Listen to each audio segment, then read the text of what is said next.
Bismillah walhamdulillah wassalatu wassalamu ala sayyidina rasulillah wa alihi wa sahbihi wa man walah. Subhanaka la ilma lana illa ma 'allamtana innaka antal alimul hakim. Rabbi shrah li sadri wa yassir li amri wahlul 'uqdatam min lisani yafqahu qawli. Allahumma 'allimna ma yanfa'una wanfa'na bima 'allamtana waj'al jam'ana hadha jam'an marhuma wa tafarruqana min ba'di tafarruqan ma'suma.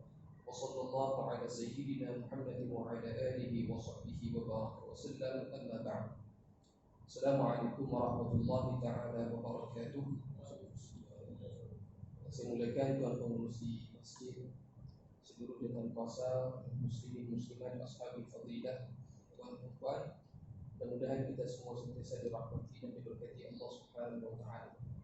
Alhamdulillah, kita panjatkan sejati syukur kepada Allah Subhanahu wa taala yang mempertemukan kita pada pagi penuh dengan barakah ini, dan Allah Subhanahu wa taala gerakkan hati kita, kaki kita dan tubuh badan kita untuk datang ke rumah Allah, untuk kita tunaikan tanggungjawab kita sebagai hamba Allah Subhanahu wa taala. Alhamdulillah, kita dah pun hampir dengan satu bulan yang sangat mulia, bulan Ramadan. Dan sekarang ini kita berada dalam bulan Rajab. Bulan ini bulan penuh dengan keberkatan. Dan pada bulan inilah Allah Subhanahu wa taala telah menganugerahkan kepada umat Nabi satu ibadah yang sangat agung, yaitu ibadah sembahyang. Kata ulama, Allahumma shalli ala Muhammad, dalam banyak-banyak ibadah yang kita buat ataupun dalam banyak tanggungjawab dan perintah syariat kita buat, sama ada puasa, zakat, haji dan sebagainya, hanya satu sahaja ibadah yang Nabi sallallahu alaihi wasallam ambil langsung dari Allah Subhanahu wa taala. Adapun ibadah yang lain, Nabi SAW dapat dari Allah Subhanahu wa taala melalui Sayyidina Jibril alaihissalam. Hanya sembahyang saja Nabi ambil terus direct dari Allah Taala. Dan ini kata ulama menunjukkan betapa besar dan agungnya ibadah sembahyang. Dan sembahyang merupakan wasilah antara hamba dan juga Allah Subhanahu wa taala. Sembahyang merupakan tempat untuk hamba mengadu dan juga berbicara dengan Allah Subhanahu wa taala. Jadi mudah-mudahan Allah Ta'ala pandang dan terima sembahyang kita lakukan, insyaAllah. Muslimin sekalian, pagi ini sepatutnya kita baca tidak hadis, tapi Allahumma shalli ala Muhammad. Pagi ini saya akan baca kita adab yang saya pernah baca sekali dulu, cuma dah langkau dah lah. Hari itu kita baca adab tentang ayat Allahumma shalli ala Muhammad. Jadi hari ini dia langkau tu adab yang lain pula, karena saya dah baca dah yang selepas pada tu dengan surau yang ia minta saya untuk baca kitab, dan saya kena baca juga untuk mereka pasal tinggal sikit lagi dan nak khatam dengan mereka. Mudah-mudahan manfaat ini dapat kita kongsi bersama, insyaAllah. Dan pagi ini insyaAllah kita akan baca adab yang ke-21 daripada kitab Min Adabil Islam, adab-adab dalam Islam, karangan Syekh Abdul Fattah Abu Hudah rahimahullah ta'ala. Pada adab yang ke-20 hari itu membicarakan soal adab seorang anak terhadap mak ayah. Dan kalau boleh saya akan sentuh sekali lalu supaya Allahumma shalli ala Muhammad semua kita tahu apakah tanggungjawab kita terhadap mak ayah kita. Jadi saya hanya sentuh saja, saya tak syarah, sebagai maklumat untuk pengetahuan kita bersama. Dalam adab 20 dulu, Allahumma shalli ala Muhammad, Syekh Abdul Fattah Mudah mendatangkan satu ucapan ataupun satu pandangan daripada seorang ulama hadis yang bernama Imam Ibn Abdul Bar rahimahullah ta'ala. Beliau mengatakan bahawasanya di antara bentuk melakukan birrul walidain ataupun berbuat baik pada mak ayah ialah Allahumma shalli ala Muhammad. Yang pertama, seorang anak mestilah rendahkan diri di depan mak ayah, jangan sombong, jangan takabur. Yang kedua, seorang anak mestilah bercakap lemah lembut dengan mak ayah, jangan kasar dengan tinggi suara. Yang ketiga, seorang anak tak boleh pandang mak ayah melainkan dengan hanya pandangan kasih dan juga pandangan menghormati serta memuliakan mak ayah. Maksudnya anak tak boleh pandang meluat kepada mak ayah, tak boleh ada rasa benci walaupun sikit kepada mak ayah. Dan kalau ada perasaan macam tu, ini dikira sebagai anak yang derhaka. Sebab berbuat baik kepada mak ayah ni, kata Al-Imam Ibn Abdul Bar, fardun lazimun, benda yang wajib dilakukan, mesti dilakukan. Kemudian seorang anak tak boleh tinggikan suara ketika bercakap dengan mak ayah. Dan seterusnya, seorang anak mestilah berkongsi nikmat yang Allah bagi kepada mak ayah. Maksudnya jangan kedekut dengan mak ayah. Jangan kita berkira-kira dengan mak ayah. Allah Subhanahu. Dan kemudian di antara adab kita dengan mak ayah juga, sewaktu kita berjalan dengan mak ayah, pastikan mak ayah jalan depan lebih dahulu, kita duduk belakang sikit. Ini adab Allah Subhanahu. Karena nak memuliakan mak ayah kita. Dan sewaktu kita dalam satu majlis bersembang dan bersama dengan mak ayah, maka kita sebagai anak jangan terlebih dahulu bercakap. Biar mak ayah bercakap terlebih dahulu. Dan kemudian Allah Muhammad, seorang anak mestilah berusaha sungguh-sungguh untuk mengelakkan diri daripada menderhakai mak ayah, ataupun elak sungguh-sungguh daripada mendapat kemarahan dari mak ayah.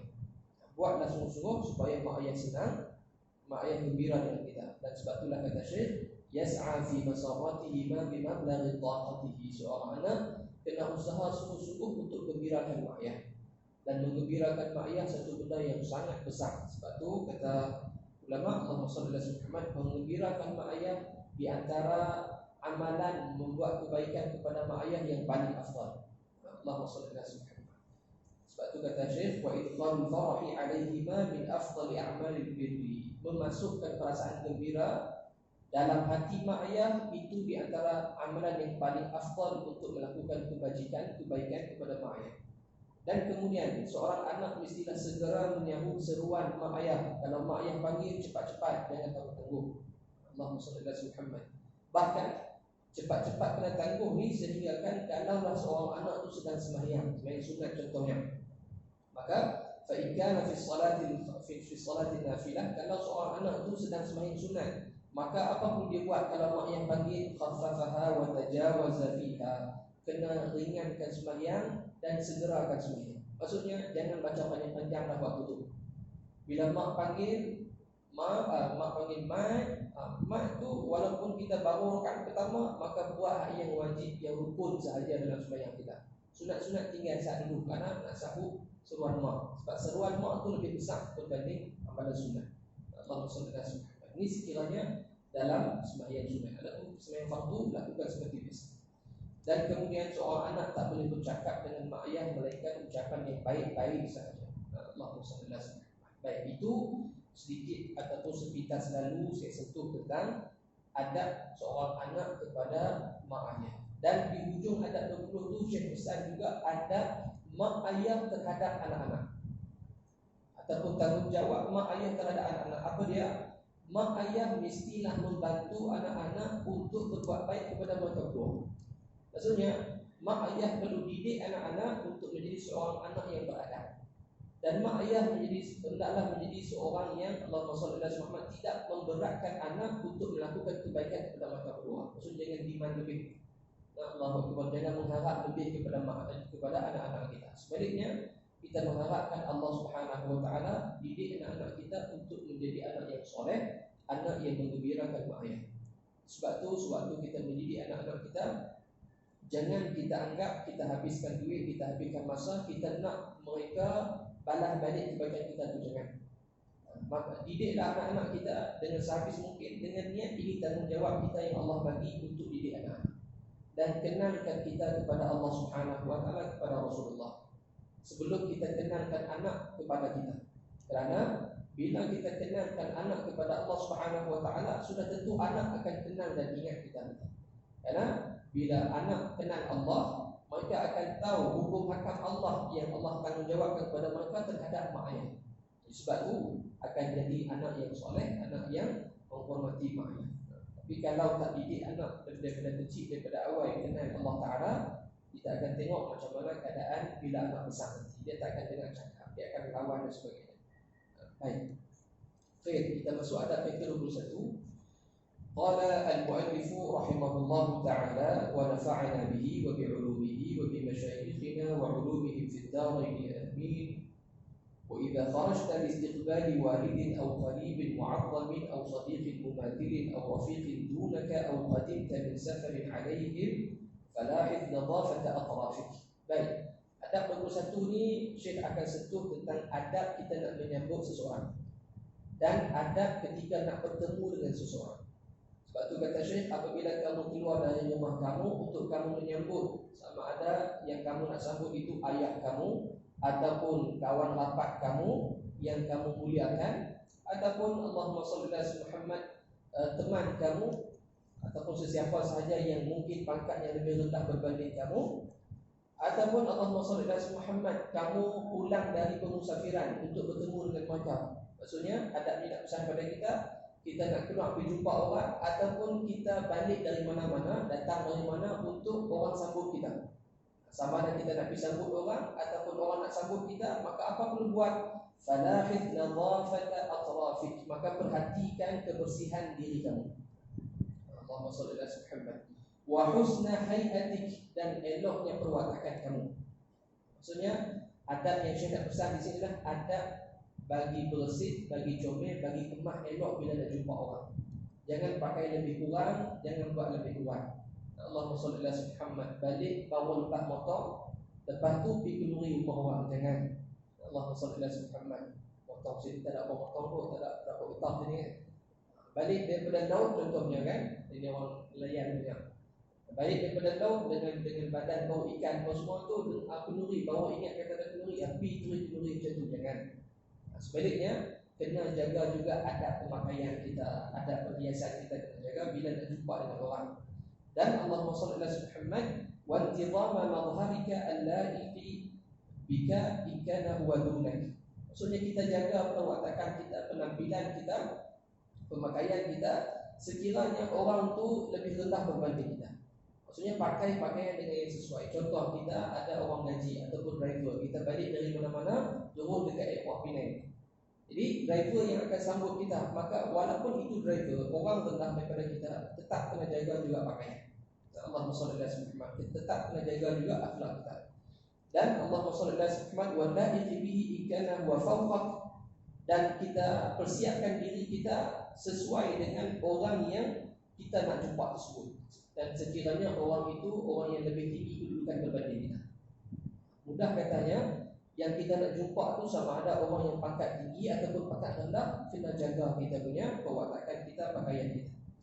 Dan kemudian kata Syekh, wa hadari an tatawala fi ba'd madhahirik. Maksudnya Syekh kata, hati-hati, jaga-jaga kamu daripada mengambil mudah dalam sebahagian perwatakan kamu ataupun penampilan kamu.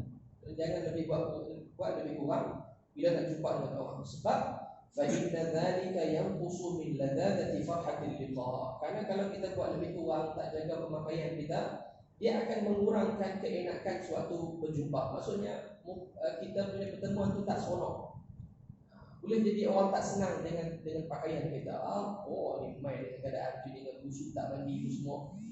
Jadi perjumpaan hari itu jadi tak gembira. Maksudnya tak, Allahumma shalli ala Muhammad, tak tenang dan sebagainya. Dan Allahu Akbar, tentang adab ini kata Syekh, wa ila hadzal ma'na yurshidu al-hadyu an-nabawi al-karim wa qawlu rasul al-ummi al-'azim salawatullahi alaihi wa sallamuhu. Berkenaan dengan adab ini, Nabi sallallahu alaihi wasallam telah pun bagi petunjuk kepada kita. Maksudnya Nabi ajak kepada kita adab macam mana nak jumpa dengan orang. Iaitu kata Rasulullah sallallahu alaihi wasallam, innakum qadimuna ala ikhwanikum. Sesungguhnya kalian akan bertemu, akan bersua dengan saudara-saudara kalian. Maksudnya Rasulullah kata, kita ni akan jumpa dengan orang, sama ada dengan kawan kita, dengan saudara kita, dengan adik-beradik, dengan siapa sekalipun.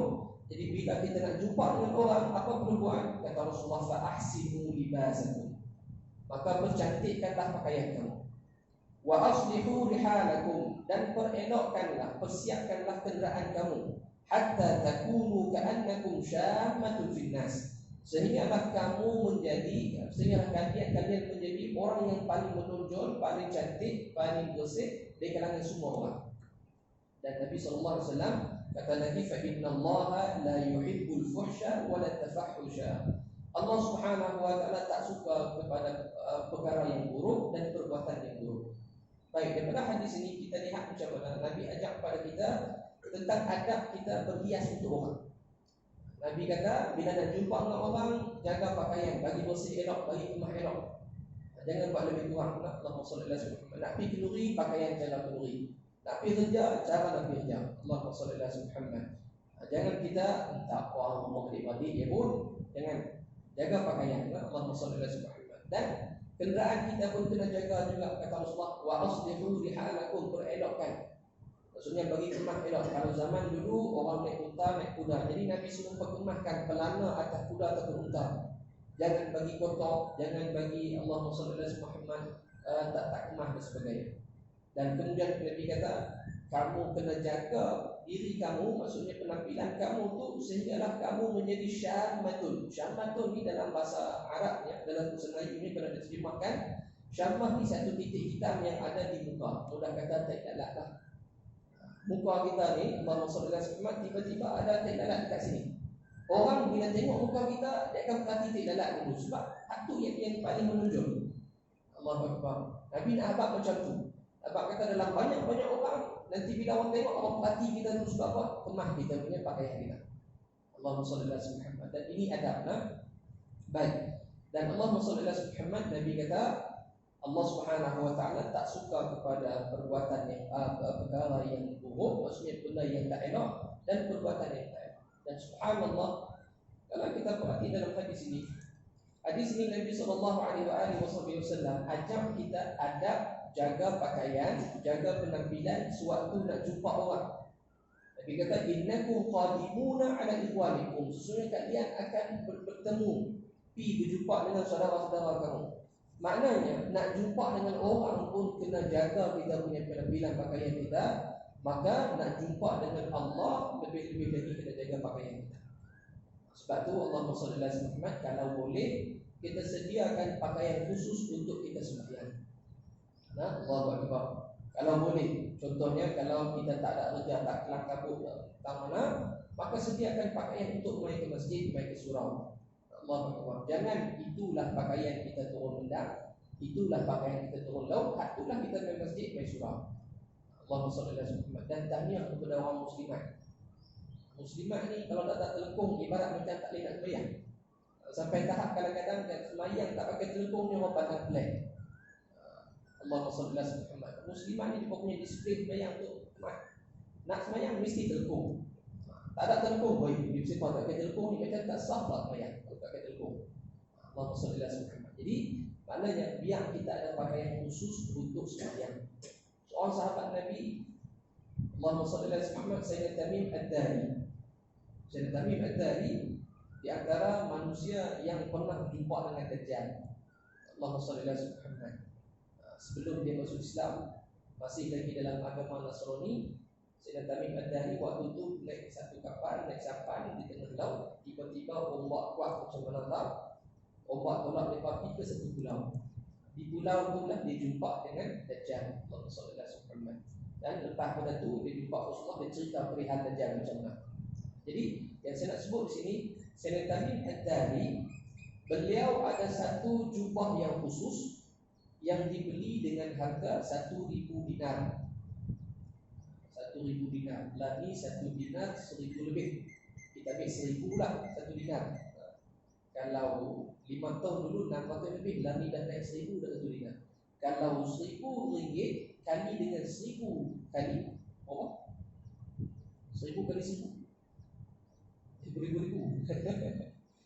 Maknanya selai jubah dibeli dengan harga 1,000. 1,000 kali 1,000. 1,000. 100,000 harga jubah. Setakat tudung Siti Khadijah tu berapa? 200 ringgit. Allahu Akbar. 200 ringgit dah, tapi ni 100,000 ringgit beli jubah. Baik, dia buat apa jubah ni? Buat pameran depan rumah dia tak? Dia hanya pakai untuk sembahyang waktu malam saja. Allahumma salli ala Muhammad. Maknanya ini orang yang mementingkan soal penampilan ketika nak jumpa dengan Allah Subhanahu wa taala. Bahkan kalau kita nak buat benda baik, maksudnya nak buat ibadat apa-apa pun yang berkaitan dengan pahala ni, maka dan perlukan kepada penampilan pakaian yang elok. Contoh nak baca Quran, pakai baju kemah. Allahumma salli ala Muhammad. Jangan pakai nak baca Quran panas rumah hari ni ya. Pakai kain plekat saja, baju pun tak pakai. Betul pun kopiah atas kepala. Allahu Akbar. Baca Al-Quran. Jangan macam tu. Kalau boleh jaga adab dengan Al-Quran. Al-Imam Malik radhiyallahu ta'ala anhu, imam kepada mazhab Maliki. Bila Allahumma salli ala Muhammad, beliau nak bacakan hadis, walaupun satu hadis, bila diminta untuk riwayatkan hadis, Imam Malik tak terus baca. Sebaliknya, dia akan masuk ke dalam rumah, dia akan mandi, dia akan pakai baju yang cantik-cantik, kemudian dia pakai minyak wangi.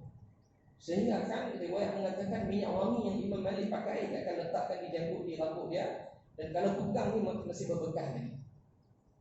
Itu nak baca hadis. Kenapa Imam Malik buat macam tu? Kerana nak mentakzimkan, nak membesarkan, memuliakan ucapan Nabi kita SAW. Bila kita nak buat perkara-perkara macam tu, jaga pakaian kita. Subhanallah, bila saya sebut riwayat para ulama macam ni, saya sangat kagum dan apa nama, Allahumma salli ala Muhammad, teruja dengan para ulama di Azhar Syarif. Di antara mereka ialah guru kami, itu Syekh Usama Said Azhari. Ulama, seorang ulama yang muda, tak silap saya umurnya 40-an, hampir kepada 50. Muda lagi, muda, sangat muda. Allahumma salli ala lebih kurang 7 tahun ataupun 8 tahun lepas, saya Allahumma salli ala Muhammad bersama dengan beberapa orang kawan, kami pergi ziarah makam, maksudnya ziarah wali-wali Allah Ta'ala sana, ziarah kubur orang saleh, ulama-ulama di sana. Dan sampailah kami di satu makam yang sangat hebat, sangat mulia, itu makam Imam kita Syafi'i.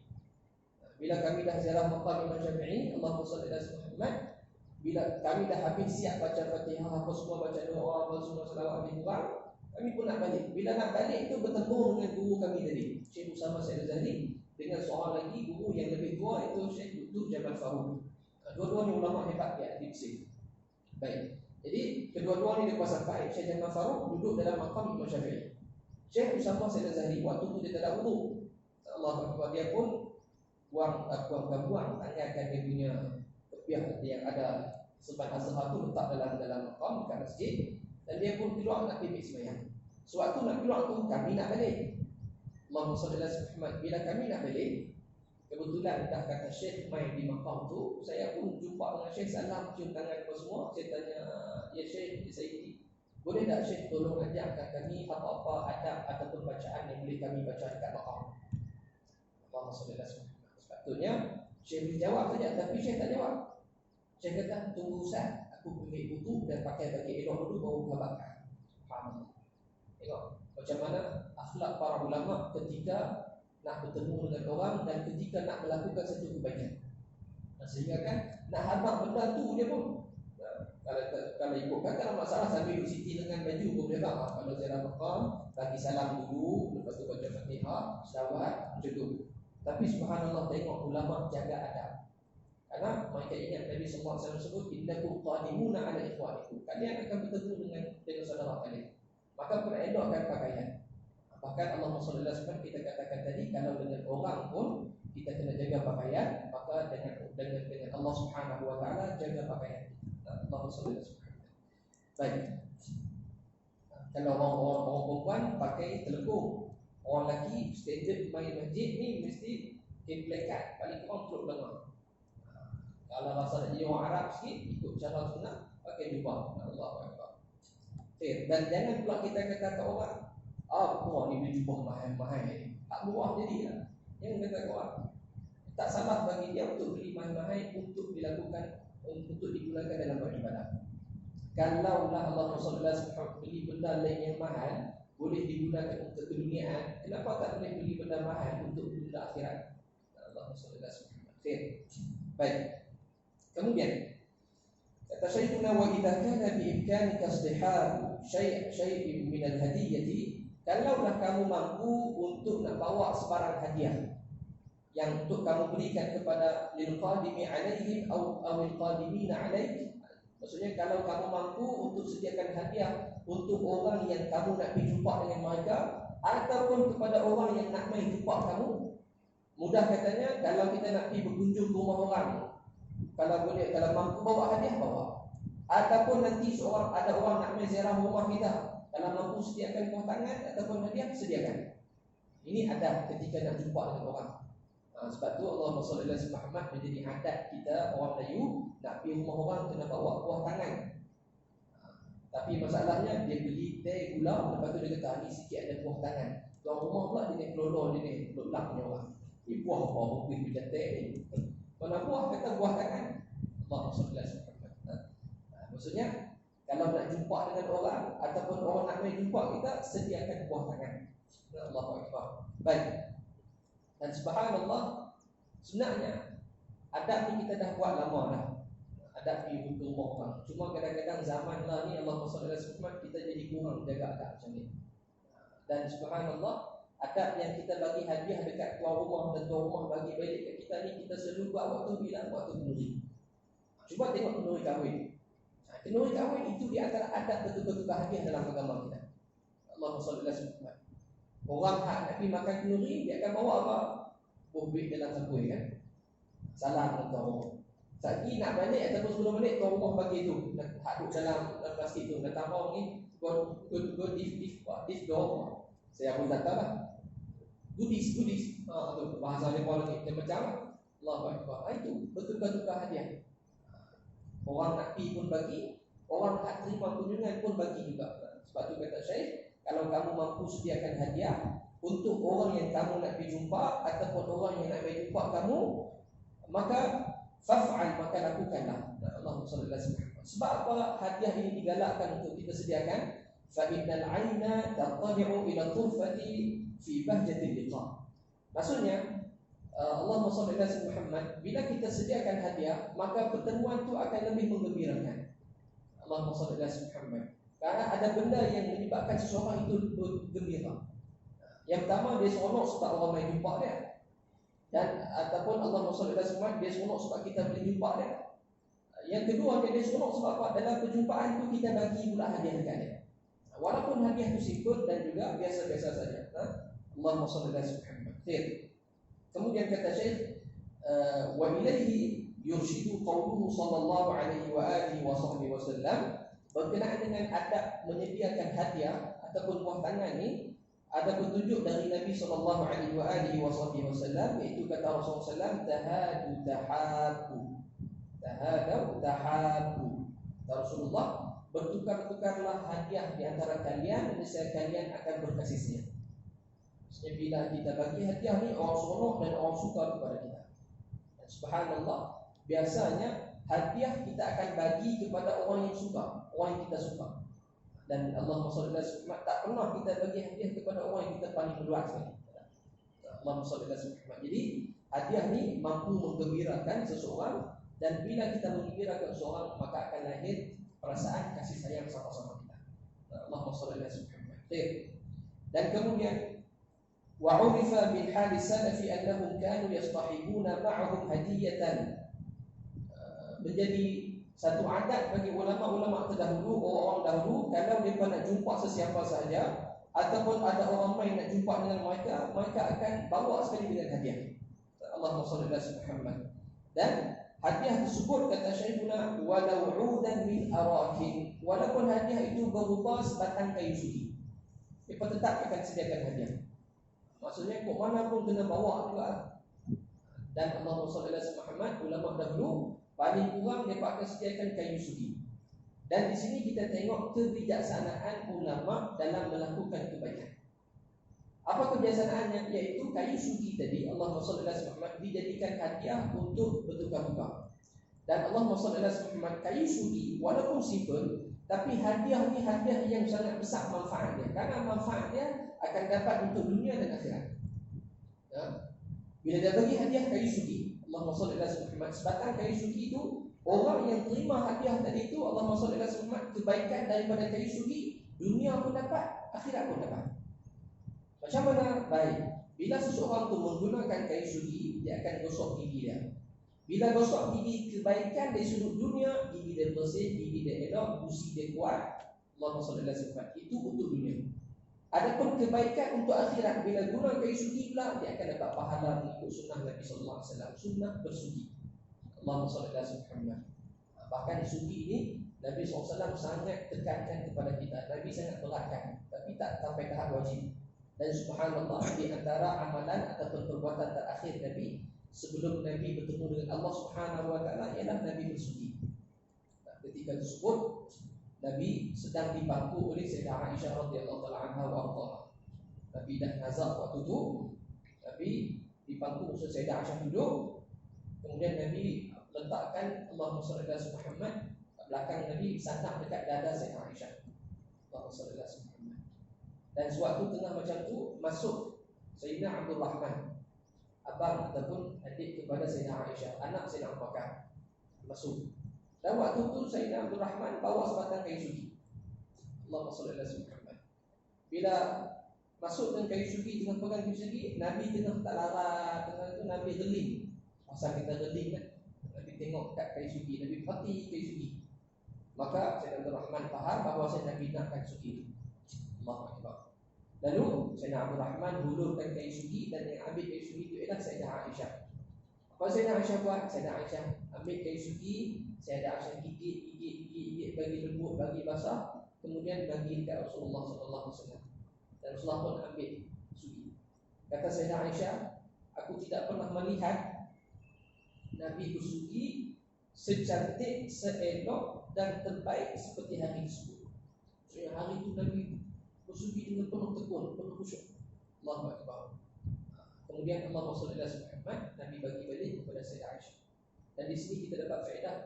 Faedah apa dia? Kelebihan Sayyidah Aisyah radhiyallahu anha wa ardhaha. Ayat liuk daripada mulut Sayyidah Aisyah tu Nabi gunakan dan Nabi masukkan ke dalam mulut Nabi SAW. Ini menunjukkan kemuliaan Sayyidah Aisyah. Dan kedua faedah daripada cerita ini ialah Nabi SAW sewaktu nak meninggal, sewaktu nak bertemu dengan Allah Subhanahu Wa Taala, masih lagi bersugi. Kenapa? Sangat mengambil berat soal sunnah bersugi. Dan sehingga kata ulama, di antara kelebihan kita bersugi, selain gigi kita bersih, selain gusi kita elok, maka bersugi juga memudahkan untuk nyawa kita diangkat oleh Allah Subhanahu Wa Taala. Baik, Allah SWT. Jadi sebab tu para ulama dahulu mereka bagi hadiah walaupun dengan sebatang kayu sugi, karena hadiah tersebut boleh memberi manfaat di dunia akhirat. Begitulah kita, kalau kita nak bagi hadiah untuk orang, seelok-eloknya bagi hadiah yang manfaat itu dia dapat dunia dan akhirat. Nah, Allahumma shalli ala Muhammad. Bila sebut tentang hadiah ni, maka di sana ada juga adab suatu kita nak bagi hadiah. Maksudnya apa? Kalau kita nak bagi hadiah dekat orang, pastikan kita bagi hadiah yang orang tu boleh ambil manfaat. Jangan kita bagi hadiah yang orang tu tak mampu ambil manfaat. Contoh, kita ni NGO besar, NGO Persatuan Kebajikan Masjid Mata Pesiang, nak buat sumbangan kepada orang asli di Baling, di mana didiri dalam hutan. Allahu Akbar. Sumbangan kita bagi apa? Kita bagi TV 30 biji, seorang biji. Estro. Itu tak ada manfaat. Allahumma salli ala Muhammad. Sebab apa dia nak ambil penakaran dan sebagainya tu. Baik, jadi nak bagi hadiah ke orang, pastikan hadiah tu yang bermanfaat. Dan kalau boleh manfaat tu, dunia dapat, akhirat dapat. Zaman lah kan, orang bila buat kenduri dia tak bagi saja dalam tu kuih bah macam bunga raya tu, kuih loyang, kuih loyang bahulu dalam tu, dulu bagi macam tu, hulur, lepas tu ada pisang sikit dulu. Zaman dah alhamdulillah mungkin ilmu kita dah bertambah, kefahaman kita makin luas. Ada orang zaman dah ni bila buat kenduri saja dia akan bagi hadiah sekali dengan surah Yasin, doa-doa dan sebagainya, supaya orang yang mai itu boleh beramal. Dan di sini Allah SWT manfaat orang yang dapat hadiah tadi itu, contoh kayu sugi kita bagi. Allah SWT bila seseorang tu gunakan kayu sugi yang kita bagi, manfaat yang pertama sekali dia dapat. Yang kedua, kita pun dapat manfaat setiap kali dia menggunakan sugi. Karena bila dia buat benda sunnah, maka kita pun akan dapat pahala sunnah juga, sebab kita yang mendorong dia untuk mendapatkan pahala sunnah tersebut. Nabi pernah sebut, man sanna sunnatan hasanatan, Allahumma shalli ala Muhammad, falahu ajrun wa ajru man amila biha. Siapa-siapa yang Allahumma shalli ala Muhammad mencetuskan satu perkara sunnah, satu perkara yang baik, dia akan dapat pahala kebaikan tersebut, pahala amalan tersebut, dan dia akan dapat pahala orang yang melakukan amalan hak yang dia cetuskan. Jadi sebab itulah kita kena jadi seorang yang bijak suatu nak melakukan satu amalan. Biarlah kita buat amalan tu yang pahalanya berikan, supaya kita mendapat selalu. Allahumma shalli ala Muhammad. Khair. Kemudian Allahumma shalli ala Muhammad. Pukul 7.30 kita berhenti setakat ini, insya-Allah Subhanahu Wa Taala. Maknanya satu adab saja kita baca pagi ini. InsyaAllah moga-moga kita jumpa lagi pada semua jemaah daripada Masjid Mata Pasir dan juga jemaah Surah Al-Furqan, Puncak Alam, Selangor. Mudah-mudahan apa yang kita baca pagi ini sedikit banyak tambahkan lagi ilmu kita dan bagi lagi pengenalan pada kita tentang adab-adab yang ada dalam agama kita, insyaAllah Subhanahu Wa Taala. Aku qawmi hadza wa astaghfirullah Assalamualaikum. Bismillah, walhamdulillah, wassalatu wassalamu ala sayyidina Rasulillah wa alihi wa sahbihi wa man walah. Allahumma 'allimna ma yanfa'una wanfa'na bima 'allamtana wa 'allimna al-adaba qabla al-'ilmi wa waffiqna lil-'amali. Wa sallallahu ala sayyidina Muhammadin wa ala alihi wa sahbihi wa baraka wa sallam. Alhamdulillahirabbil alamin. Wassalamualaikum warahmatullahi wabarakatuh.